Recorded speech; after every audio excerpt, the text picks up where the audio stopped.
Hello दोस्तों, मैं Pankaj Maurya super exam academy के इस यूट्यूब चैनल पे आपका स्वागत करता हूं।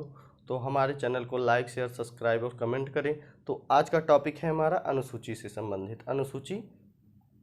संबंधित है। तो ये वीडियो थोड़ी सी बड़ी हो सकती है, तो वीडियो को पूरा ज़रूर देखें। तो चलते हैं पहले पे। पहला क्या है हमारा कि जब संविधान निर्माण हुआ था 1950 में, जब संविधान निर्माण हुआ था 1950 में, तब सीटों की संख्या, तब अनुसूचियों की संख्या कितनी थी? 8। अब कितनी हो गई? वर्तमान में 12। संविधान निर्माण के वक्त अनुसूचियों की संख्या 8 थी, अब कितनी हो गई है? वर्तमान में 12। तो चलते हैं, और कितनी जोड़ी गई हैं अनुसूचियों की संख्या? तो 4 जोड़ी गई हैं। तो देखते हैं पहले पे क्या देखते हैं? पहले पे हम देखते हैं कि कितनी अनुसूची एक में क्या कहा गया है? राज्य और केंद्र शासित प्रदेश। राज्य और केंद्र शासित प्रदेश मतलब भारत देश में कितने राज्य और कितने केंद्र शासित प्रदेश हैं, जिससे अब विदेशी भी कोई अगर अनुसूची उठा के देखेगा तो मालूम होगी कि भारत में कितने यूनियन टेरिटरी है और कितने राज्य हैं और कितने केंद्र शासित प्रदेश हैं। तो राज्य कितने हैं? 28 वर्तमान समय में। और कितने हैं केंद्र शासित प्रदेश? 9। इसके पहले केंद्र शासित प्रदेश 7 थे और इसके पहले राज्य कितने थे? 29। तो चलते हैं दूसरे में क्या कहा गया है? दूसरे में आपको बताया गया है वेतन और भत्ते से संबंधित, वेतन भत्ता और पेंशन। तो ये वेतन भत्ता पेंशन हम आम लोगों के लिए नहीं है, ये है हमारे बड़े बड़े पदाधिकारी, जैसे राष्ट्रपति हो गए, राज्यपाल हो गए, मुख्यमंत्री हो गए, प्रधानमंत्री हो गए। ओके, तो ये हो गए वेतन और भत्ते। अब 3 में क्या है? 3 में शपथ लेना। 3 में क्या है? शपथ लेते हैं। कौन लेते हैं? वही राष्ट्रपति, प्रधानमंत्री और राज्यपाल, मुख्यमंत्री, लोकसभा और राज्यसभा, विधानसभा के जितने भी सदस्य होते हैं, जो चुनाव जीत कर आते हैं, वो लोग क्या करते हैं? शपथ लेते हैं। उन्हीं लोगों को याद कर लीजिए, उन्हीं लोग शपथ लेते हैं। तो आज ये आपका क्या हो गया? शपथ। अब चौथे पे चलते हैं। चौथे पे क्या है? राज्यसभा में सीटों का प्रतिनिधित्व। राज्यसभा में सीटों का प्रतिनिधित्व। तो एक सॉरी एक इसके बारे में क्या कहा गया है? जैसे कि हर एक राज्य में फिक्स है कि जैसे उत्तर प्रदेश में कितने सीट हैं? उत्तर प्रदेश में राज्यसभा सीट 31 है। और यही महाराष्ट्र में कितने हैं? 19 है। यही पश्चिम बंगाल में कितनी हैं? 16 हैं। सिक्किम में कितने हैं? 1 हैं। अरुणाचल में कितने हैं? 1। तो इसी प्रकार राज्यसभा की सीटों की संख्या को बांटा गया है। तो उसी के बारे में ये 4 में कहा गया है। आपको याद करने के लिए सबसे सरल तरीका यही है। और 5 में क्या है? 5 में क्या कहा गया है? एससी और एसटी के विषय में। एससी और एसटी के विषय में। एससी मतलब अनुसूचित जाति और एसटी मतलब अनुसूचित जनजाति। अनुसूचित जाति और अनुसूचित जनजाति के लिए। तो अब याद करने के लिए आपको करना क्या होगा? पहले में क्या होता है, हमेशा से कोई भी, जैसे अगर आप संविधान का अनुच्छेद देखेंगे तो उसमें भी लिखा गया है कि भारत अर्थात इंडिया राज्यों का एक संघ है। राज्यों का एक संघ है मतलब उसमें राज्यों की विशेषता बताया गया है। उसी प्रकार अनुसूची 1 में बताया गया है कि भारत में राज्य और केंद्र शासित प्रदेश है। ओके, तो दूसरे में क्या है? वेतन और भत्ता और पेंशन। ये पेंशन भत्ता आपको मैंने बता दिया है। नंबर 2 की कमाई आप याद रख लीजिएगा। जैसे नंबर 2 की कमाई होती है तो उसमें क्या होता है? वेतन और भत्ते के विषय में। पैसे के लिए सब कुछ होता है, तो देख लेते हैं। वेतन और भत्ते के विषय में कहा गया है 2 में। 3 में क्या कहा गया है? शपथ। शपथ कौन लेते हैं? जो चुनाव जीत के आते हैं वो क्या करते हैं? शपथ लेते हैं। शपथ 3 से शपथ, 3 अक्षर हो गए, 3 अक्षर, तो 3 से शपथ हो गए। 4 में राज्यसभा के सीटों का प्रतिनिधित्व, जैसे कि उत्तर प्रदेश में 31 है, महाराष्ट्र में 19, पश्चिम बंगाल में 16 और सिक्किम, अरुणाचल प्रदेश, मेघालय, ये सब क्या है? 1-1 सीट है राज्यसभा के। और इसमें क्या है? 5 में ये एससी और एसटी मतलब अनुसूचित जाति और अनुसूचित जनजाति के लिए। तो इसमें क्या कहा गया है? आरक्षण के विषय में क्या कहा गया है? आरक्षण के विषय में कहा गया है। ओके, तो चलते हैं हम अपने अगले पे। तो कि एससी और एसटी के लिए, एससी और एसटी मतलब अनुसूचित जाति और अनुसूचित जनजाति के लिए विशेष करके आरक्षण दिया गया था। और यहाँ 6 में क्या कहा गया है कि 4 राज्य हैं जिनमें जनजातियों को, मतलब जनजाति जनजातियों के लिए विशेष प्रावधान किया गया है। कौन से? वो भी इसमें 4 राज्य हैं। कौन कौन से राज्य हैं? 4 राज्य हैं। उनको याद करने के लिए हमने एक ट्रिक बनाया है। आप याद कर लेंगे तो बहुत ही बेहतर तरीके से आपको हरदम के लिए याद हो जाएगा। तो क्या करना है? ए, टी और एम, मतलब असम, त्रिपुरा, मेघालय और मिजोरम। क्या करना है? असम, त्रिपुरा,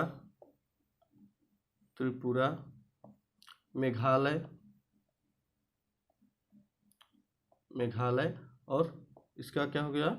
मिजोरम। ATMM, असम, ए से असम, टी से त्रिपुरा, एम से मेघालय और इस एम से मिजोरम।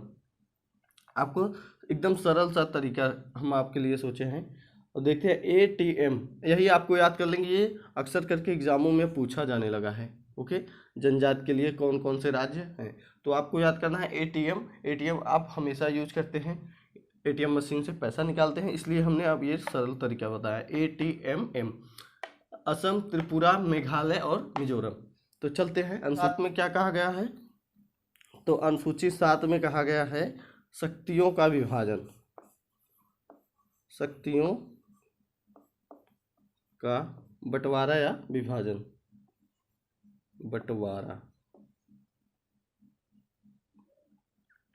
बंटवारा। तो इसमें इस शक्तियों का बंटवारा कितने भागों में किया गया है? तो शक्तियों का बंटवारा 3 भागों में किया गया है। 3 भागों में किया गया है। उसमें क्या क्या आते हैं? तो देखिए याद, हम आपको बताते चलते हैं। पहला क्या है हमारा? केंद्र सूची। क्या है? केंद्र सूची। फिर दूसरा क्या है? राज्य सूची। क्या है? राज्य सूची। अब तीसरा क्या होगा? जो ये और ये दोनों मिलके काम करते हैं, इक्वल, मतलब समवर्ती सूची।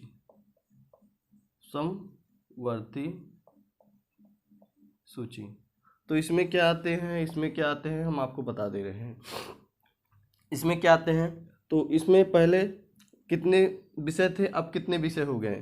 तो देखते हैं। पहले जब संविधान निर्माण हुआ था तब कितने विषय थे? 97। अब कितने हैं वर्तमान समय में? 100। फिर इसमें क्या था? जब संविधान निर्माण हुए थे तो राज्य को कितने विषय मिले थे? तो 66 विषय मिले थे। अब कितने हो गए हैं? 61।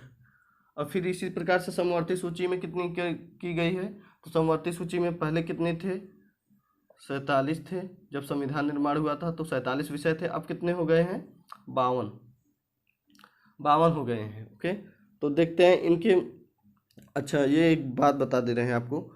जब संविधान निर्माण हो रहा था तो उसमें एक हमारे जैसे प्रधानमंत्री पंडित जवाहरलाल नेहरू थे, अंबेडकर जी थे, बड़े बड़े जो हमारे संविधान के निर्माण करता थे। तो उन्होंने अपने दिमाग में कहीं ना कहीं सोचा था कि अगर आज नहीं तो कल अगर संविधान में कुछ परिवर्तन करना होगा तो कैसे किया जाएगा। तो इसीलिए अनुसूची 7 में एक शक्ति बताया गया है। उस शक्ति का क्या नाम है? अवशिष्ट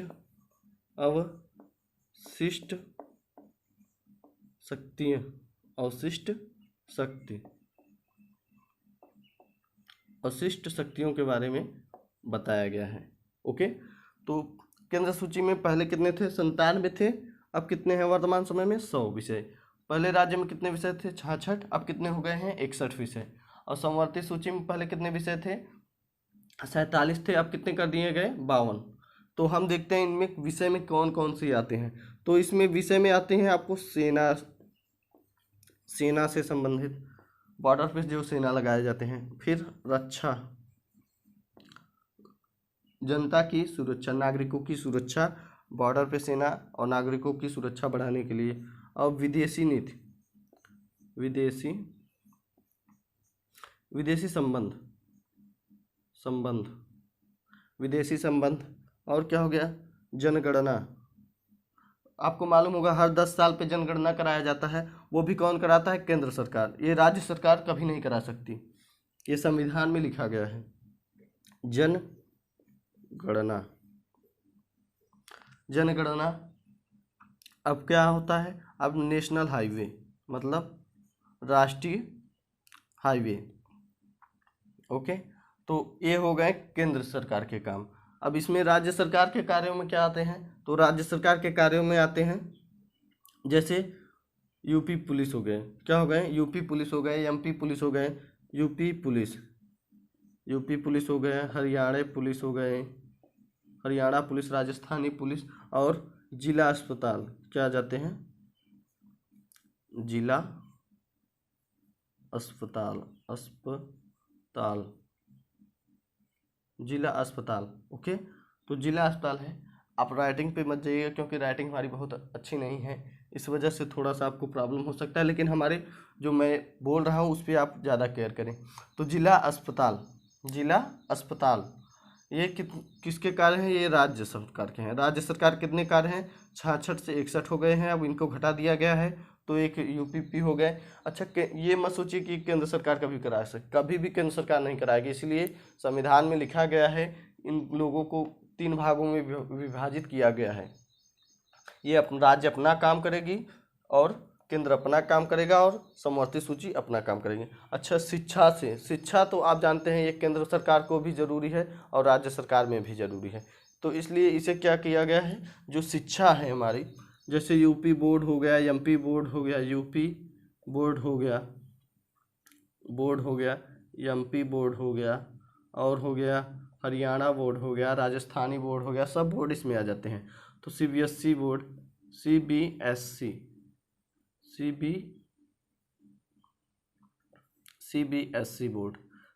बोर्ड हो गया, तो ये सब समवर्ती सूची में आते हैं। यहाँ पे दोनों लोग रहते हैं और दोनों ही देखभाल करके इस शिक्षा व्यवस्था को अच्छे से बनाने की कोशिश करते हैं। ओके, तो चलते हैं आगे देखते हैं क्या है। तो अब आगे हो गया, थोड़ी सी वीडियो बड़ी होगी तो वीडियो को आप पूरा ज़रूर देखें, और ये आप 2 बार वीडियो देखेंगे तो 100% क्लियर हो जाएगा। और हाँ, इस वीडियो को देखने के बाद कोई भी बुक आप किसी भी लेखक की, किसी भी राइटर की बुक उठा लीजिए, आपको इससे 100% क्लियर हो जाएगा कि आपको क्या क्या हमने पढ़ाया है, और उससे कोई भी क्वेश्चन आपका बचा नहीं रहेगा कि हमने वो ना पढ़ाया हो। ओके, तो चलते हैं अनुसूची 8। अनुसूची 8 में क्या कहा गया है, भाषा, क्या कहा गया है, भाषा से संबंधित,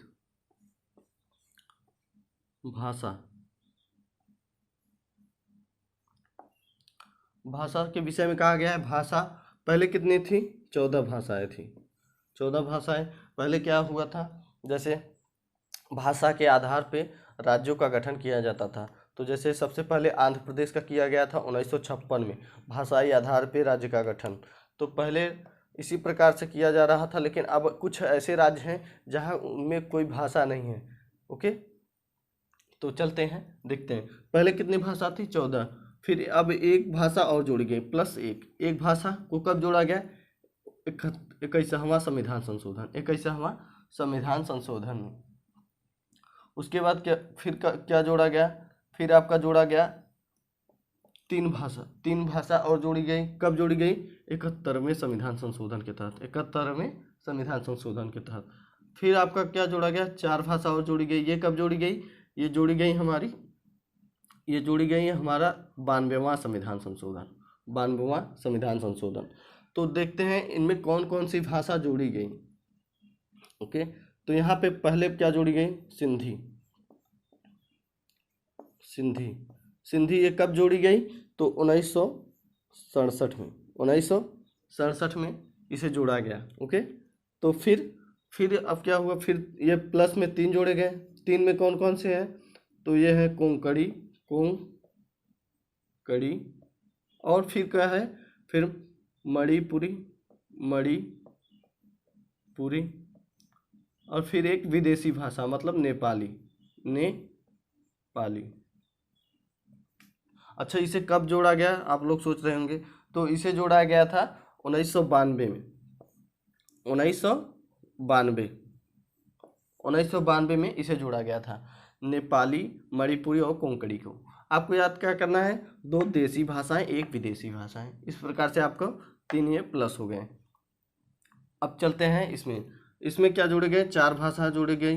इसमें पहला क्या जोड़ा गया था, तो ये था मैथिली, क्या था, मैथिली। मैथिली, सॉरी पहले क्या जोड़ी गई थी, पहले जोड़ी गई थी संथाली। क्या जोड़ा गया था पहले, संथाली, पहले संथाली जोड़ी गई थी। उसके बाद आपका क्या जोड़ा गया था, मैथिली, मैथिली, मैथिली जोड़ा गया था। फिर उसके बाद क्या जोड़ा गया, बोडो, बोडो, और फिर क्या जोड़ा गया, डोगरी, डोगरी, डोगरी। देखिए पहले क्या जोड़ा गया, संथाली, फिर मैथिली, फिर बोडो, फिर डोगरी। ये कब जोड़ा गया, तो ये सब, ये चारों कब जोड़ा गया, तो ये सब जोड़ा गया 2004 में, 2004 में। कब जोड़े गए, 2004 में। ओके, तो हमें उम्मीद है कि ये आपको समझ में आ गया होगा। तो देखिए एक बार फिर से देख लेते हैं। भाषा कितने थे, पहले 14 भाषा, भाषा के आधार पर 14 राज्यों का गठन हुआ। फिर उसके बाद संविधान संशोधन 21वां, जब 21वां संविधान संशोधन हुआ तो पहली भाषा एक जोड़ी गई, कौन, सिंधी। सिंधी कब जोड़ी गई, 1967 में। फिर 71वां संविधान संशोधन हुआ, 71वां संविधान संशोधन हुआ और 3 भाषाएं जोड़ी गई, कौन कौन से, कोंकणी, मणिपुरी और नेपाली। मतलब 2 देसी भाषाएं, 1 विदेशी, क्या थी, और कब जोड़ी गई, 1992 में, 1992 में। फिर 92वां संविधान संशोधन हुआ, फिर उसमें 4 भाषाएं जोड़ी गई। तो कौन कौन सी भाषाएं थी, एक संथाली थी, एक मैथिली थी, एक बोडो थी, एक डोगरी थी। ये क्या है, बोडो, बोडो थी और डोगरी थी। ओके, ये कब जुड़ गई, 2004 में।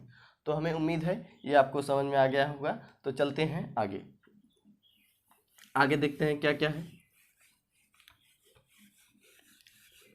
तो वीडियो थोड़ी सी बड़ी होगी, कहना यही है। और चैनल को लाइक शेयर सब्सक्राइब करें और कमेंट करके बताएं कि अगली वीडियो आपको किस पर चाहिए। जैसा कि हमने अभी नया नया वीडियो बनाया है, तो आपके हिसाब से हम वीडियो डालना चाहते हैं। आपको कौन सा वीडियो पसंद है, किस पर, किस टॉपिक पे। ओके, तो चलते हैं। मैथ का भी क्लास आपको बता दे रहे हैं, मैथ का क्लास चालू हो गया है। तो एक वीडियो अभी सर डाल दिए हैं, इंद्रजीत सर, तो वो आपको बट्टा से डाले हैं। तो एक बार आपको समझाए हैं, अब फिर उसके उसी पे क्वेश्चन लेके आने वाले हैं, जल्द ही लेके आएंगे। तो चलते हैं। अनुच्छेद 9, सॉरी अनुसूची, अनुसूची क्या है, 9, अनुसूची 10, अनुसूची 11, अनुसूची 12, ये कब आई, इनके विषय में जान लेते हैं। अनुसूची 9 में क्या है, अनुसूची 9 में है भूमि सुधार। क्या है, भूमि सुधार, क्या है, भूमि सुधार।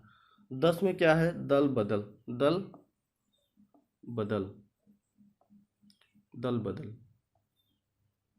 ये भूमि सुधार हो गए, ये दल बदल हो गए। और इसमें 11 में क्या है, तो ग्राम पंचायत। क्या है, ग्राम पंचायत, पंचायत।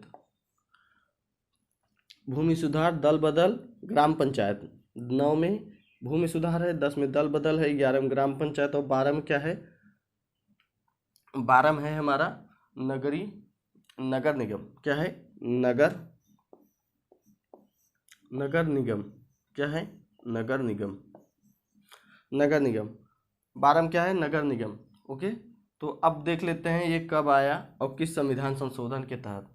तो ये आया था हमारा प्रथम संविधान संशोधन 1951, प्रथम संविधान संशोधन 1900 कब आया, 1951 में, 1951 में। फिर ये कब आया, तो ये आया 92वां संविधान संशोधन 1985 में। दल बदल कब आया, 52वां, सॉरी 52वां संविधान संशोधन 1985 में। फिर ये कब आया, तो ये आया 73वां, 73वां कब आया, 1992 में, 1992 में। फिर नगर निगम कब आए, तो नगर निगम अनुसूची 12 कब आए, 1 साल जस्ट बाद, तो 74वां संविधान संशोधन। ये कब आए, 74वां संविधान संशोधन, ये आए 1993, 1993।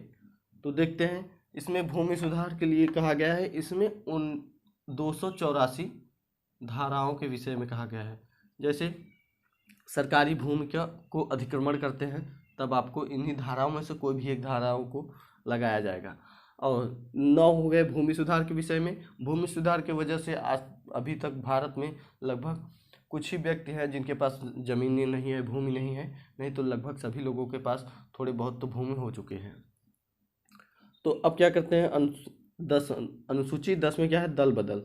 दल बदल कब आया था ये, तो दल बदल कब आया, ये जब इंदिरा गांधी जो थी उनकी, आपको मालूम होगा, उनकी हत्या कर दी गई थी। उनकी क्या कर दी गई थी, हत्या कर दी गई थी। राजीव गांधी द्वारा फिर से चुनाव हुआ तो राजीव गांधी उसमें जीते। तो उस समय नेताओं जो जीती हुई पार्टी थी, मतलब जो सब इनके पार्टी के थे, तो वो इधर उधर करने लगे, मतलब कि पार्टी छोड़ना चाहते थे।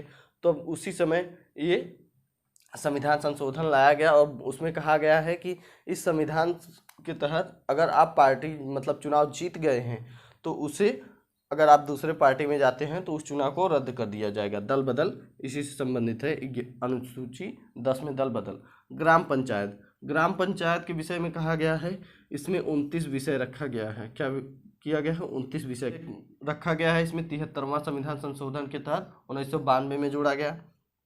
और 12 में क्या है, नगर निगम। 74वां संविधान संशोधन 1993 में इसे जोड़ा गया। इसमें कितने विषय हैं, इसमें 18 विषय हैं। कितने विषय हैं, 18 विषय हैं। तो आपको ये हमारी आज का अनुसूची समाप्त होता है। तो जब अनुसूची हमारा समाप्त होता है तो हम कहना है कि आप हमारे चैनल को लाइक शेयर सब्सक्राइब और कमेंट कर दीजिए और बेल आइकन प्रेस कर दीजिएगा, जिससे आपको हमारी कोई वीडियो डालेंगे यूट्यूब पे तो सबसे पहले आप हमारी वीडियो को देख पाएंगे।